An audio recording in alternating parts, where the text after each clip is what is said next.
Boa noite, irmãos. Como o presbítero acabou de mencionar, chegamos ao fim de mais uma série de sermões. Até aqui é a maior série de sermões que eu já preguei, tive o privilégio de poder pregar no Evangelho de Marcos. Ao todo foram 52 sermões, que deram aí algumas boas horas de mensagem. E foi uma jornada muito agradável para mim poder passar por esse evangelho, que é o mais curto, o mais antigo de todos os 4 evangelhos, mas que tem uma mensagem tão poderosa sobre quem é o nosso Salvador, quem é o Senhor Jesus Cristo. Hoje nós vamos encerrar as exposições do Evangelho de Marcos, lendo o texto do capítulo 15, versículo 40, até o seu final do Evangelho, no capítulo 16, versículo 8. E caso você estranhe os últimos versículos saírem de fora, no final da mensagem eu vou explicar um pouco mais sobre isso. Então hoje Marcos 15, do 40 até o capítulo 16, versículo 8, encerrando o Evangelho de Marcos. Assim diz a palavra do Senhor. Estavam também ali algumas mulheres, observando de longe. Entre elas estava Maria Madalena, Maria, mãe de Tiago, o menor, e de José, e ainda Salomé. Quando Jesus estava na Galileia, essas mulheres o acompanhavam e serviam. E além dessas, havia muitas outras que tinham ido com ele para Jerusalém. Ao cair da tarde, por ser o dia da preparação, isto é, a véspera do sábado, José de Arimateia, ilustre membro do Sinédrio, que também esperava o reino de Deus, dirigiu-se ousadamente a Pilatos e pediu o corpo de Jesus. Mas Pilatos admirou-se de que ele já tivesse morrido, e tendo chamado o centurião, perguntou-lhe se havia muito que Jesus tinha morrido. Após certificar-se pela informação do comandante, cedeu o corpo a José. Este, baixando o corpo da cruz, envolveu-o no lençol que tinha comprado e o depositou num túmulo que tinha sido aberto numa rocha e rolou uma pedra para a entrada do túmulo. Maria Madalena e Maria, mãe de José, observaram onde ele foi posto. Passado o sábado, Maria Madalena, Maria, mãe de Tiago e Salomé compraram óleos aromáticos para ungir o corpo de Jesus. E bem cedo, no primeiro dia da semana, ao nascer do sol, foram ao túmulo e diziam umas às outras: quem nos removerá a pedra da entrada do túmulo? E olhando, viram que a pedra já estava removida e que a pedra era muito grande. Entrando no túmulo, viram um jovem sentado ao lado direito, vestido de branco, e ficaram atemorizadas. Ele, porém, lhes disse: não tenham medo. Vocês procuram Jesus, o Nazareno, que foi crucificado? Ele ressuscitou, não está aqui. Vejam o lugar onde o tinham colocado. Mas vão e digam aos discípulos dele e a Pedro, que ele vai adiante de vocês para a Galileia. Lá vocês o verão, como ele disse. E saindo elas, fugiram do sepulcro, porque estavam tomadas de temor e assombro, e não contaram nada a ninguém, porque estavam com medo. Até aqui a leitura da palavra de Deus. Vamos orar mais uma vez. Pai bondoso, nós te agradecemos, porque o Senhor nos deu o privilégio, aqui neste pedaço do teu povo, aqui na freguesia do Ó, de lermos o Evangelho de Marcos juntos, estudarmos eles e sermos surpreendidos, mensagem após mensagem, leitura após leitura, com Jesus Cristo. E nós pedimos que hoje, ao encerrar essa série de mensagens, o Senhor, mais uma vez, desvende os nossos olhos para contemplar as maravilhas do teu Filho, e que nós possamos ser encantados pela beleza de Cristo, e que nós sejamos compelidos, impulsionados, movidos pela fé, a proclamar o santo evangelho de Jesus. É o que nós pedimos em nome de Jesus. Amém. Irmãos, como que a gente pode terminar um evangelho? Como terminar uma história tão grandiosa como um evangelho que conta a história de Jesus Cristo? Nós temos 4 evangelhos na Bíblia: Mateus, Marcos, Lucas e João. Mateus, Marcos e Lucas, muito parecidos na sua perspectiva, por isso são chamados de sinóticos, da mesma visão, aí significa sinótico. E temos João, que escreveu um pouco de tempo depois, para agora contrapor algumas ideias erradas que surgiram de má leitura do Evangelho de Mateus, Marcos, Lucas e João. Mateus, Marcos e Lucas. Então nós temos nesse completo conjunto de 4 evangelhos, uma perspectiva única, agora completa, da vida e da obra de Jesus Cristo. Os evangelhos, irmãos, não eram biografias como nós conhecemos hoje, onde cada dia, data e evento era minuciosamente colocado, mas eram narrativas teológicas. Elas não queriam nos contar a história de Jesus Cristo, mas não apenas de uma maneira factual. Nasceu no dia tal, viveu em tal lugar, estudou em tal escola, fez isso, fez aquilo e morreu. Na verdade é diferente. Eles querem nos contar uma história teológica, era mostrar uma narrativa, a pessoa de Jesus Cristo, o encanto que ele traz para nós, os seus grandes atos poderosos, as suas palavras que se cumpriram, os milagres que ele fez. É um livro que é escrito com uma intenção proposital, que é fazer você olhar para Jesus Cristo e crer nele. Então, como que a gente pode terminar um evangelho? Cada um deles termina de uma maneira específica. Lucas termina falando que Jesus subiu ao céu. Mateus termina dizendo que Jesus comissionou a sua igreja para ir e pregar ao mundo inteiro o seu santo evangelho. João termina com uma palavra de restauração para os seus discípulos e de esperança de que Jesus havia feito muito mais coisas, mas tudo que ele escreveu era para que nós crêssemos em Cristo, o nosso Salvador. Mas e Marcos? Marcos termina de uma maneira bem diferente dos demais, de uma maneira abrupta. Ele termina com a palavra medo.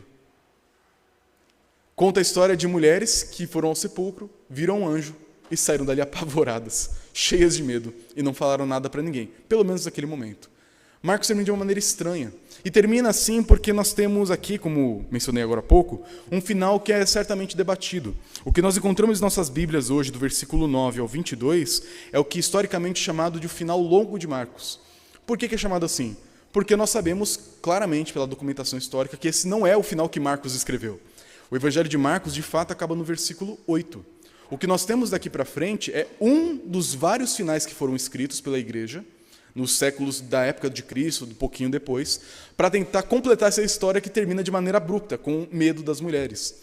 Então, o que nós temos aqui do versículo 9 ao 22 é uma narrativa feita pela igreja para encerrar essa história, mostrando um fechamento dessa história que é tão assustadora como a maneira como termina. Mulheres com medo fugindo. Nós sabemos disso porque o próprio texto, versículo 9, diz: havendo Jesus ressuscitado, e faz toda uma recapitulação, reapresenta o personagem que a gente acabou de conhecer, tem várias evidências textuais, gramaticais e históricas que comprovam que o versículo 9 ao 22 não é parte original do Evangelho de Marcos, mas um acréscimo que a igreja fez para completar essa história. Isso aqui não é nenhuma da teoria da conspiração, não, tá? Todos os grandes teólogos, comentaristas, exegetas do Novo Testamento reconhecem que isso é uma verdade e é alguma coisa indiscutível. A própria Bíblia de Genebra, da nossa própria editora, coloca isso na sua nota. Os versículos 9 a 22 são um acréscimo posterior da própria igreja. Então não se assuste com o que eu estou dizendo. O seu pastor não virou liberal, ele não está rasgando a Bíblia. Eu estou apenas querendo mostrar que nós temos aqui no final do Evangelho o desconforto da igreja. É uma igreja que já ouviu o final da história, leu o final de Marcos e fica assim, e isso levantou uma dúvida por muito tempo. Será que perdemos o final de Marcos? É uma possibilidade, grandes teólogos defendem isso. Será que Marcos terminou aqui de propósito? Muitos também defendem esse sentido. A verdade é que, independente de qual seja o caminho, nós não sabemos qual seria esse final suposto ou se de fato acaba aqui. O que nós temos é o texto, e é ao texto que nós vamos ficar. Então, voltamos aqui para a passagem, nós vamos encontrar, então, o final do Evangelho de Marcos, como nós sabemos que, de fato, Marcos terminou, que é com o medo das mulheres. E essa história, que é tão estranha na nossa intuição, no nosso contato com o texto, mulheres com medo, um José de Arimateia que nunca apareceu na história, e um chamado para ver um Cristo que nem aparece na ressurreição, são passagens desafiadoras, mas que vão nos levar a compreender melhor a ressurreição de Cristo. Por isso, hoje eu quero falar para os irmãos sobre o rei que está vivo, mas sem mostrar o rei, apenas mostrando o que a morte e a ressurreição dele causaram na igreja e devem causar em nós. O texto começa no versículo 40 até o 41 com a conclusão do episódio da crucificação. Hoje pela manhã, no culto da manhã, vimos todo o episódio da crucificação. E ele termina com Jesus dando um grande brado, um grande grito na cruz, entregando seu espírito ao Pai, então, ou seja, entregando sua vida e então morrendo. E quando isso acontece, um centurião, um homem que talvez até aqui tenha torturado e blasfemado contra Cristo, vê tudo o que acontece e fica impactado. Ele diz, verdadeiramente, este é o Filho de Deus. E o que acontece agora que Jesus morre? Depois de que tudo foi feito, o tetelestai, o está consumado, foi proferido, agora que tudo teve o seu fim, como que a gente segue daqui para frente? Como avançar diante do luto? Como avançar diante da aparente derrota do Senhor Jesus Cristo? O versículo 40 e 41 fala sobre algumas mulheres que estão em toda essa passagem. Elas aparecem no começo, no meio e no final dela. Estavam também ali algumas mulheres, observando de longe, certamente com medo, se forem associadas com Cristo, para até se protegerem do que estava acontecendo. Elas estavam de longe e entre elas estavam Maria Madalena, Maria, mãe de Tiago Menor e de José, e ainda Salomé. Quando Jesus estava na Galileia, essas mulheres o acompanhavam e serviam, e além dessas havia muitas outras que tinham ido com ele para Jerusalém. A gente não sabe muita coisa sobre essas mulheres. Nós sabemos que a Maria Madalena, a única coisa que sabemos dela é que ela era de Magdala, por isso Maria Madalena, e que ela era uma mulher que teve 7 espíritos expulsos dela, 7 demônios expulsos dela. E quando isso acontece, ela se torna uma seguidora, uma devota ao Senhor Jesus Cristo. A Maria, mãe de Tiago e de José, não sabemos quase nada sobre ela. E a Salomé, possivelmente, é a tia de Jesus, a mãe de Tiago e de João, aqueles que eram os filhos do trovão. Então nós temos aqui um núcleo de mulheres que era muito maior, mas apenas representado por essas 3, que vê na crucificação, talvez alguns centenas de metros de distância, com medo, se protegendo também daquele grande perigo, elas veem o horror da cruz. E o texto faz questão de mencionar que elas estavam ali olhando, com muita atenção. E elas não apareceram do nada. Desde o começo do ministério de Cristo, elas foram lá apoiadoras, sustentadoras, ofertantes, para que Jesus pudesse fazer esse ministério. Jesus, como carpinteiro, como trabalhador e artífice, ele teve que parar o seu trabalho para se tornar pregador. E como que ele viveu durante todo esse tempo? Com essas mulheres que financeiramente o apoiavam durante toda a sua jornada. Eram verdadeiras mães para Jesus. Mulheres que, junto com Maria, cuidavam dele, supriam suas necessidades básicas, financeiras e alimentícias. Eram as mães que cuidavam do ministério, como se fosse a SAF hoje, né? O reverendo Roberto Brasileiro diz que a SAF é o coração da igreja. Uma igreja que não tem uma SAF é uma igreja que está indo muito mal. Mas uma igreja que tem uma boa SAF é uma igreja que vai muito bem. A SAF, para quem não conhece, é a Sociedade Auxiliadora Feminina, as mulheres da igreja. Então as mulheres sempre foram um braço forte do ministério de Jesus Cristo. E são até hoje um braço forte do ministério da igreja. E o texto faz questão de mencionar que essas 3 mulheres, Maria Madalena, Maria, mãe dos meninos aqui, e a Salomé, estavam de longe observando tudo. Essas que sempre acompanharam, sempre cuidaram, sempre amaram Jesus, agora vem o seu Senhor, o seu Salvador, morto, pendurado numa madeira. Isso é algo horrível de se imaginar. A gente tem nos outros evangelhos, sei lá, da própria mãe de Jesus ao pé da cruz, vendo o seu filho morto. É uma cena de rasgar o coração de qualquer mãe. Imagine o carinho que aquelas mulheres tinham por Jesus. Longe de mim de me comparar com Cristo, nunca, estou nem perto disso. Mas muitas de vocês mais velhas aqui na igreja têm um carinho muito grande por mim. Eu lembro do grupo familiar que eu cuidava lá no condomínio dos Bandeirantes, ali na Raimundo. Era um grupo onde a maior parte eram mulheres idosas. E aí tinha uma certa briga entre elas, quem era minha mãe e quem era minha avó espiritualmente, porque algumas não queriam aceitar a idade. Não, eu sou mãe, eu não sou vó não. Mas era um carinho muito grande. Durante o período do seminário foram mulheres que sempre cuidaram de mim, oraram por mim. Muitas delas hoje estão descansando com o Senhor já. E foi um privilégio poder fazer parte da vida delas. Algumas ainda estão conosco, graças a Deus, espero que sejam por muito tempo. Mas a verdade é que mulheres sempre foram parte fundamental do ministério. E elas tinham um cuidado maternal com Jesus. E vem agora o seu Senhor, e quase que um filho, pendurado no madeiro. Como que essa história se desenvolve? Elas viram. Até aqui, nada além disso. Agora a cena muda para um outro personagem. Um tal de José de Arimateia. Versículo 42 diz: ao cair da tarde, lembrando que Jesus foi morto, quer dizer, ele morreu, se entregou à morte, às 3 horas da tarde, ou seja, entre as 3 da tarde e as 6 da tarde, nesse período de 3 horas, ao cair da tarde, por ser o dia da preparação, ou seja, a véspera do sábado, José de Arimateia, ilustre membro do Sinédrio, que também esperava o reino de Deus, dirigiu-se ousadamente a Pilatos e pediu o corpo de Jesus. Da onde veio José? Marcos é muito enigmático, ele apenas apresenta algumas informações e deixa a gente para pesquisar e correr atrás depois. Mas nós sabemos pelos outros evangelhos que esse José de Arimateia, ele, assim como Nicodemos, eram grandes líderes do judaísmo, eram fariseus, homens que participavam do Sinédrio, mas que em algum momento desses 3 anos de ministério, ouviram Jesus e creram nele.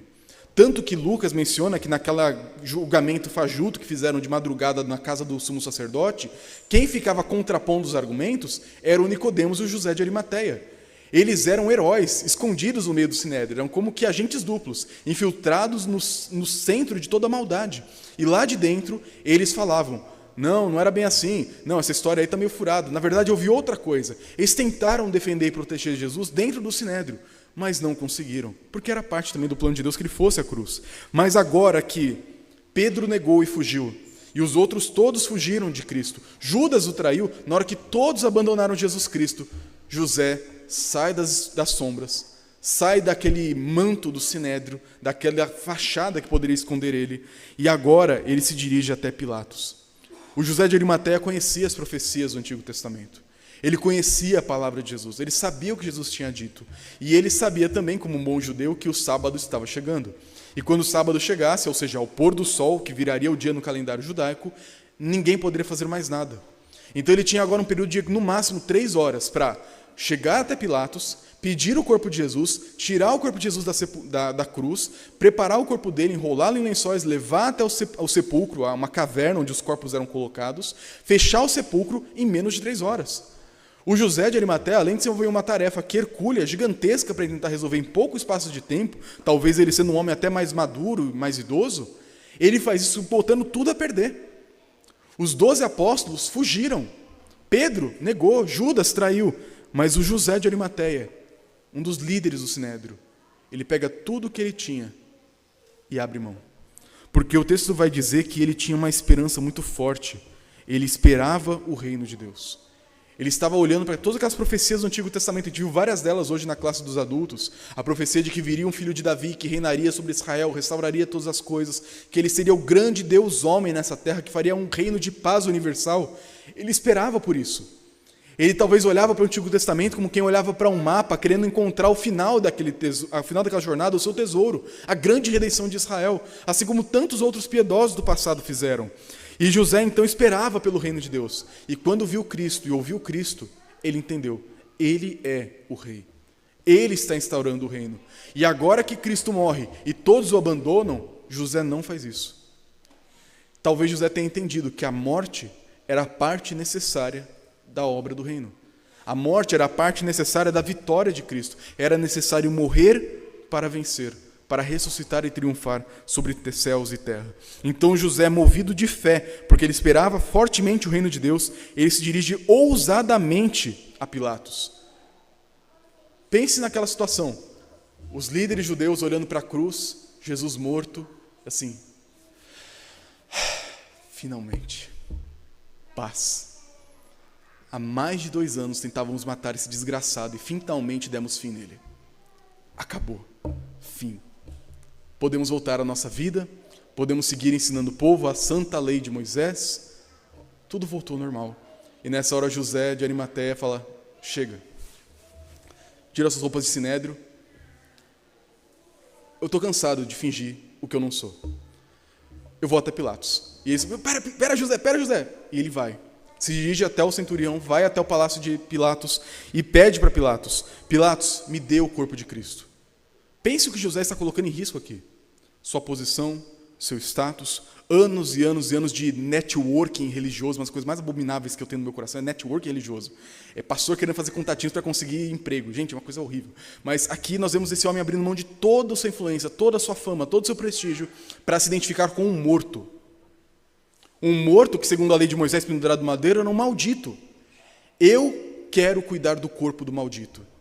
Eu quero me identificar com aquele que vocês chamaram de blasfemo e rei dos judeus. Eu quero abraçar aquele e colocar uma sepultura digna, aquele que todos escarneceram, zombaram, cuspiram e torturaram. Eu quero cuidar dele. O que vão pensar de mim?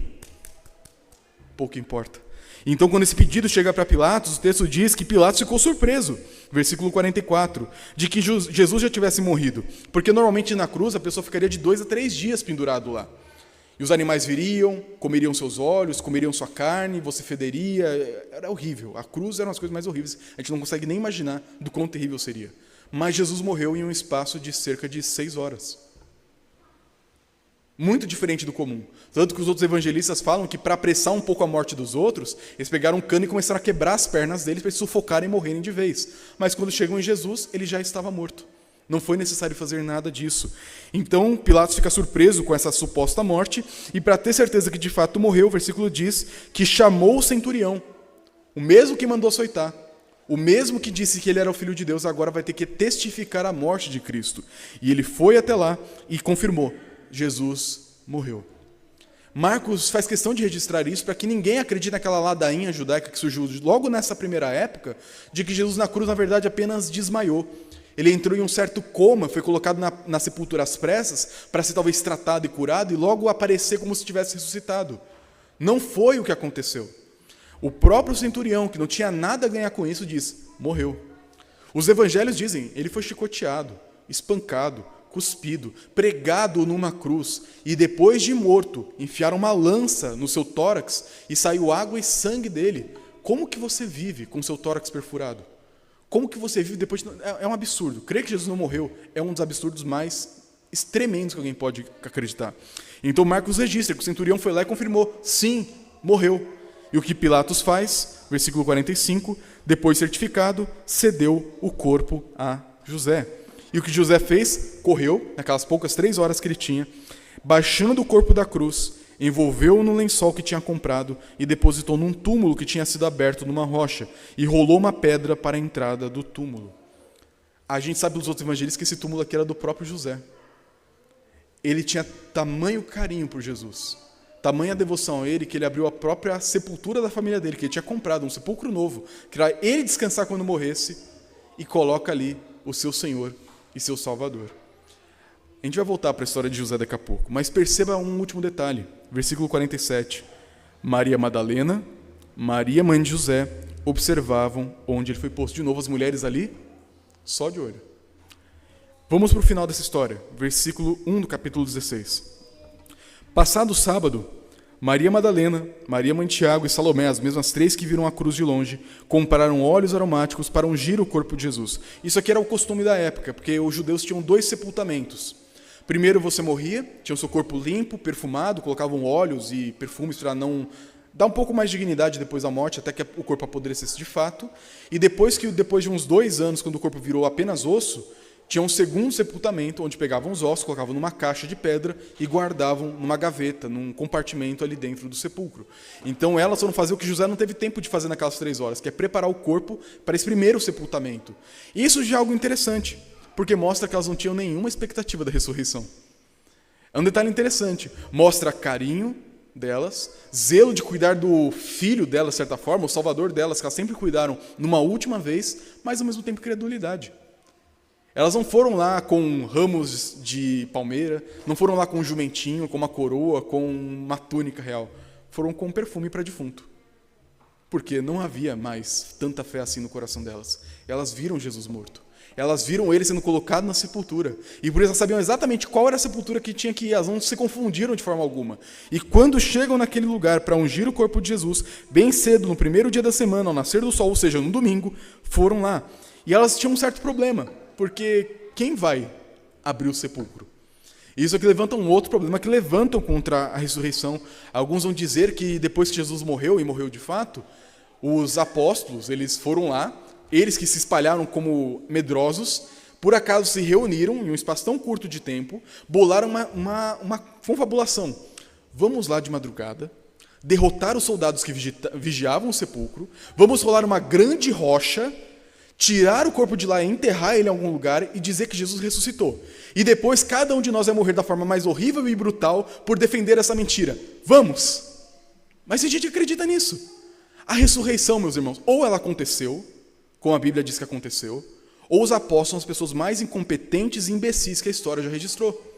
Porque quem defenderia que um judeu morto ressuscitou e morreria das maneiras mais horríveis como eles morreram por causa disso? Como que uma história sem pé nem cabeça, supondo que foi uma mentira, inspiraria milhares de cristãos a morrer nos coliseus, comidos por leões, empalados, queimados, por conta de uma mentira? Não faz nenhum sentido. E Marcos está deixando várias pistas de que essa história não pode ser outra coisa, senão uma história real. Então, quando elas chegam, elas têm ainda essa dúvida da incredulidade. E aquela pedra? Que era um grande disco de pedra, que era fácil de colocar, mas para tirar não era tão fácil. Era como se tivesse um trilho e a pedra ela fosse rolada. E chegando na frente do sepulcro, no buraco, tinha um calço. Ele caía ali e ficava. Para empurrar, para abrir, você tinha que colocar um pedaço de madeira, juntar uns 3, 4 homens fortes, levantar e vai, sobe aquela rampinha, volta para o trilho, aí você consegue abrir. Fechar é fácil, abrir não. E quando elas chegam, esperando um sepulcro fechado, esperando talvez guardas com cara amarrada, não tendo outro jeito de falar e, na verdade, cuidar de Jesus Cristo, versículo 4 diz, e olhando, viram que a pedra já estava removida.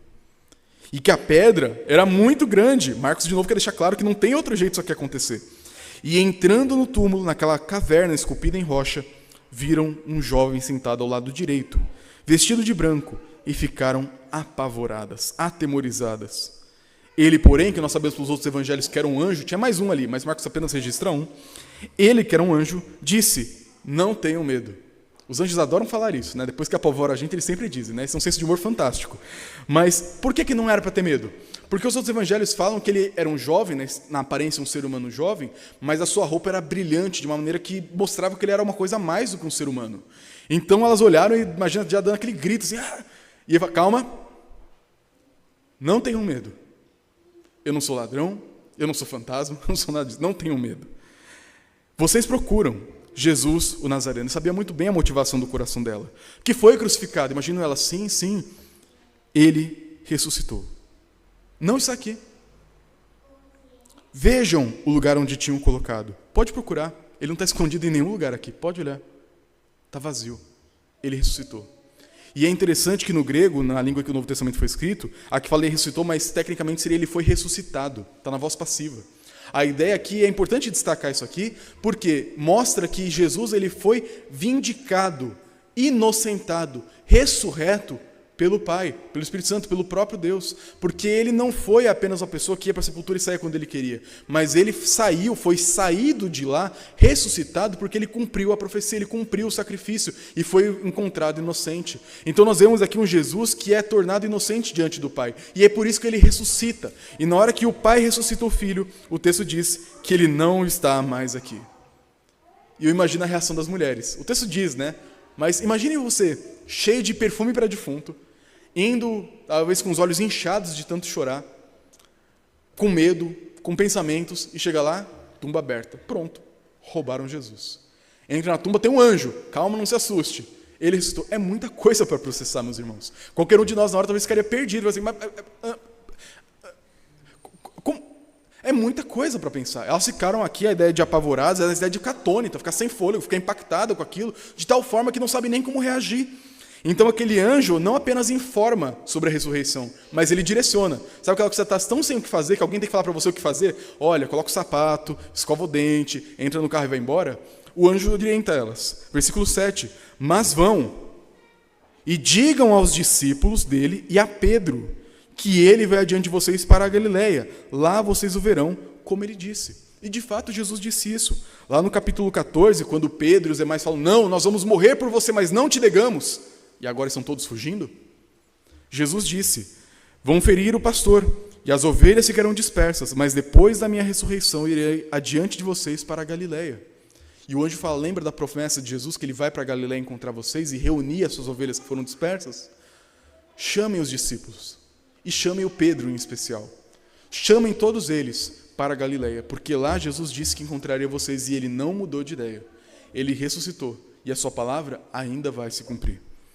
E o texto termina com a reação delas. E saindo elas, o que a gente esperaria que acontecesse, foram e pregaram alegremente a ressurreição de Cristo. E milhares se converteram. Mas o texto diz, fugiram do sepulcro, porque estavam tomadas de temor e assombro, e não contaram nada a ninguém, porque estavam com medo. A gente sabe que não contaram nada a ninguém a princípio, porque senão a gente não saberia dessa história. Elas contaram para alguém depois. Mas a primeira reação delas foi medo, foi pavor. Foi ficar tão impactado com aquela história que não conseguiu nem fazer nada. Apenas fugiram para tentar processar tudo aquilo e depois de um tempo contar a história para os demais. Essa história do Evangelho de Marcos termina aqui. Termina com esse final abrupto, que talvez a gente pensar, mas e depois? Bem, a gente sabe o que acontece depois. Jesus encontrou com eles na Galileia, porque ele disse que isso aconteceria. Lá ele reuniu e restaurou seus discípulos, como ele mesmo disse que faria. E dali o evangelho se propagou para toda a terra. E nós temos evidências disso, tanto no final longo que a igreja colocou aqui, como também os outros evangelhos que basearam sua história no evangelho de Marcos. Ou seja, nós sabemos muito bem o que aconteceu depois. Mas Marcos termina assim. Talvez propositalmente para que você pense, ué, e agora? É assim que termina? Com medo e gente fugindo? O que eu faço agora com essa história? E eu quero trabalhar algumas aplicações a partir daqui, caminhando para o final dessa mensagem. Eu quero que nós percebamos aqui alguns pontos dessa história que mostram o que Jesus espera de nós e o que aconteceu naquele momento. Em primeiro lugar, eu queria que você preste atenção nas mulheres. As mulheres que viram a cruz e certificaram, ele morreu. As mulheres que viram a sepultura e souberam exatamente onde ele estava.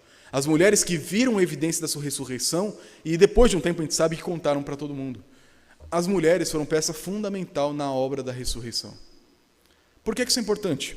Bem, hoje em dia nós temos uma valorização muito maior das mulheres do que em qualquer outra época da antiguidade, certamente. Mas nós temos em Jesus uma mudança de um padrão cultural daquela época muito forte. Naquela época do Novo Testamento, o testemunho de uma mulher num tribunal não era nem aceito. Mulher não podia votar, e a palavra de uma mulher sobre alguma coisa que ela viu e quer comprovar para um julgamento, um tribunal, não vale. É só a palavra de homem que vale. A palavra de mulher não conta para nada. O que Jesus faz a sua vida inteira? Ama, cuida e valoriza as mulheres. Ele não ordenou nenhuma apostoliza, não deveria nem existir, né? Não deveria ter nenhuma apóstola, obrigado. Não ordenou nenhuma apóstola, apesar de valorizar e cuidar das mulheres. Ele não colocou nenhuma presbítera ou diaconisa aqui na história, apesar de valorizar e cuidar muito bem das mulheres. Jesus não precisa colocar mulheres em posições de igualdade com homens para valorizar mulheres. A nossa cultura hoje diz que a igualdade é a justiça. Só que a Bíblia não defende a igualdade. Ela defende papéis diferentes, cada um com sua dignidade, seu valor e seu propósito. Não que um seja melhor do que o outro, mas em papéis diferentes. Na igreja, por exemplo, nós temos presbíteros e diáconos, não temos presbíteras e diaconisas. Por quê? Porque nós somos machistas, porque a Bíblia é machista? Não. Na verdade, os apóstolos de Jesus Cristo são os que mais valorizaram e colocaram mulher em posição de destaque na época deles. Jesus, na sua providência, colocou mulheres para serem as testemunhas da ressurreição, para mostrar que a palavra de uma mulher tem sim importância. A palavra de uma mulher tem sim poder de levar um testemunho que converta pessoas ao Jesus que ressuscitou. Jesus sempre colocou mulheres em destaque, mas nunca no lugar de um homem. Por isso, perceba que mulheres têm um papel. Pessoas desprezadas, sejam elas mulheres ou qualquer outra condição, por Deus são consideradas preciosas e valiosas. Porque Deus criou homem e mulher à imagem e semelhança dele. Jesus não despreza as mulheres. Pelo contrário, fez delas a peça fundamental para que a sua ressurreição fosse acreditada pelos apóstolos, pela igreja primitiva, através de mulheres que a princípio ficaram assustadas, mas depois se encheram de coragem, de fé e anunciaram o evangelho para todo mundo. Então, você que talvez não se considere importante no reino de Deus, eu quero que você pense em uma coisa muito, muito séria. O pastor Francis Schaeffer tem um livro chamado Não Há Gente Sem Importância. Eu gosto muito desse livro dele, em que ele mostra que não tem ninguém sem importância no reino de Deus. Todo mundo tem valor. Talvez você não vai ser um grande pregador, uma grande pregadora do evangelho, mas você pode fazer tanta coisa que Deus vê e que Deus usa para um propósito grandioso que pregador nenhum consegue fazer. É aquela analogia que Paulo faz do corpo. Se todo mundo fosse boca, pregador, cadê o resto do corpo? Para que Jesus pregasse, aquelas mulheres tiveram que cuidar dele, fazer uma marmitinha, talvez lavar as roupas de Jesus, cuidar da sua rotina, talvez de alguns horários dele. Jesus precisou da assessoria dessas mulheres para fazer o que ele fez. Talvez você nunca suba num púlpito, um holofote e seja conhecido por ninguém, fora de um ciclo de umas 15, 20 pessoas ao seu redor. Mas aquilo que você faz para Deus, para o reino de Deus, por mais menor ou aparentemente significante que seja, para Deus é importante. Jesus só fez o que fez, humanamente falando, porque essas mulheres cuidaram dele como mães. Por isso, você que não tem habilidades de falar publicamente ou fazer coisas que todo mundo vê, você pode fazer coisas maravilhosas nos bastidores. E Jesus sempre abençoa e honra pessoas assim. Porque ele mesmo colocou pessoas assim nesses lugares e fez a história dela ser registrada na Escritura como foi. Por isso, não existe gente sem importância. Você tem o seu papel a cumprir no reino de Deus, na igreja que você está, no lugar em que Deus te colocou. Porque toda pessoa tem a oportunidade de fazer algo para o reino de Deus, por maior ou menor, publicamente, que aquilo possa ser. Mas para Deus sempre será grandioso. Em segundo lugar, nós vemos a história de José de Arimateia, um homem que abriu mão de tudo para associar com um cadáver maldito. Na visão dos homens, claro. José fez isso com ousadia e fé. Nós olhamos para a história dele e nós percebemos alguém aqui que saiu das sombras, saiu do anonimato, saiu daquela posição confortável que muitos de nós às vezes ficam. Eu gosto de Jesus, eu gosto do Evangelho, eu gosto de Deus, eu gosto de teologia, eu gosto das coisas que envolvem a palavra de Deus, eu gosto dessas coisas. Mas você se envolve com a igreja? Não, aí é demais. Mas você veste a camisa de que você é crente, diz publicamente que você é crente, vive como crente, e vive isso, custe o que custar? Não, mas eu gosto de ler, eu gosto de estudar, eu gosto de ouvir, eu gosto de discutir. Eu gosto de ter um momento com Deus na minha casa. O José de Arimateia também gostava, mas chegou uma hora que ele teve que sair das sombras. E graças a um homem que saiu das sombras, Jesus teve um sepultamento digno. O Rei dos Reis pôde descansar numa sepultura boa no final da sua vida. Talvez você seja na condição de José, alguém que por muito tempo ficou olhando de longe o povo de Deus, olhando de longe a salvação, olhando de longe as coisas de Deus, talvez atrás de uma câmera. Hoje em dia é tão fácil, né, de acompanhar igrejas pela internet e não se envolver com nenhuma. Está na hora de sair das sombras. Está na hora de assumir um compromisso com Jesus, como José fez, custe o que custar, perdendo a opinião pública, perdendo o prestígio, perdendo sua posição talvez, mas se associando com aquele que é seu Redentor, e que naquele momento para José, não tinha nada a dar para ele, estava morto. Mas mesmo morto, José tem uma fé que enxergou além da morte para cuidar do seu Senhor e seu Salvador. Por isso, olhe para o perfil de José, ele é colocado como modelo, que diferente dos apóstolos que fugiram, ficou e cuidou de Jesus mesmo depois da morte. Mas também agora olhe para a palavra do anjo que é a palavra de Cristo aqui. Versículo 6 do capítulo 16. Não tenham medo. Vocês procuram Jesus, o Nazareno, que foi crucificado? Ele ressuscitou. Não está aqui. Vejam o lugar onde tinham colocado. Mas vão e digam aos discípulos dele e a Pedro que ele vai adiante de vocês para a Galileia. Lá vocês o verão, como ele disse. O anjo aqui que reverbera a palavra de Jesus, ele está mostrando para aquelas mulheres que mesmo depois da morte, a palavra de Cristo permanece firme e fiel. É claro que isso aqui pode parecer uma certa extrapolação, mas a Bíblia nos ensina que, mesmo após a morte dos apóstolos, mesmo após a morte de Cristo, a ascensão ao céu e sentar à direita de Deus Pai Todo-Poderoso, mesmo depois de que os eventos históricos visíveis se encerraram no Novo Testamento, a palavra ficou registrada. A palavra de Deus é viva e poderosa. O Jesus que morreu dizendo que ele ia para a Galileia, ressuscita com a mesma palavra, ele não mudou de ideia.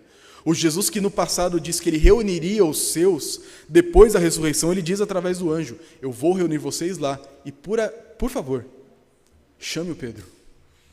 E esse detalhe, e a Pedro, é tão interessante, porque Marcos é o único que menciona isso. E segundo a tradição, Marcos escreveu esse evangelho com base nas pregações e um testemunho do apóstolo Pedro, já idoso, lá em Roma. É curioso que Marcos é o único que menciona essa fala, e a Pedro. Porque certamente isso mudou a vida do apóstolo Pedro, que contou isso para o Marcos. Quando Pedro nega Jesus 3 vezes, blasfemando, dizendo até mesmo palavrões, se a gente fosse colocar na linguagem da época, de tão horrorizado, tão assustado que ele estava de ser associado com Cristo, e foge e chora amargamente, talvez Pedro pensasse, eu não sou digno. E de fato ele não era. Eu neguei, eu fui longe demais. Qual a diferença de mim para o Judas? Talvez Pedro tenha passado alguns dias aqui, 3 dias, em sofrimento e angústia, crise de fé, pensando em talvez largar tudo. Os outros evangelhos dão pistas de que talvez de fato ele tenha pensado isso, voltado a pescar e largar essa vida de pregador. Mas Jesus, através do anjo, diz, chame os discípulos e Pedro. Cada pessoa importa para Jesus. O Pedro, que foi longe demais do seu pecado, vai ser trazido de longe demais para perto demais do Senhor e do nosso Salvador. O Evangelho de João conta como foi essa história, vocês lembram? Jesus agora encontra os discípulos na Galileia, e ele vê o Pedro pescando e fala, vem cá gente. Eles vão até a praia, o Pedro se joga no mar e sai nadando, desesperado para encontrar Jesus, ver se de fato era ele, e quando vê, Jesus fala, Pedro, você me ama?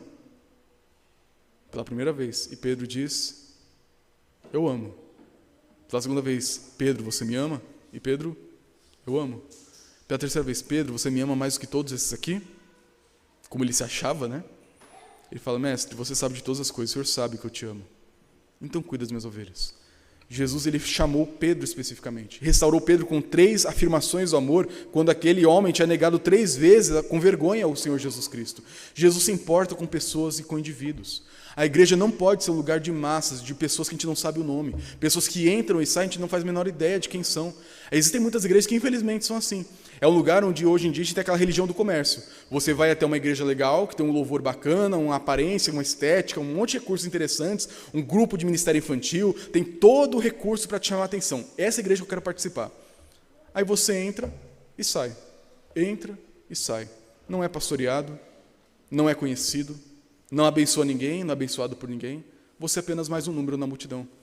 Igreja não era para ser isso. É claro que tem muitas igrejas grandes que fazem por onde para cuidar dessas pessoas e não ter esse problema. Não estou dizendo nada contra igrejas grandes, mas igrejas que não são igrejas de fato. Nós somos uma igreja de pequeno, médio porte, 100 membros, basicamente. Mas nós não podemos usar o luxo e a tolice de tratar pessoas como números.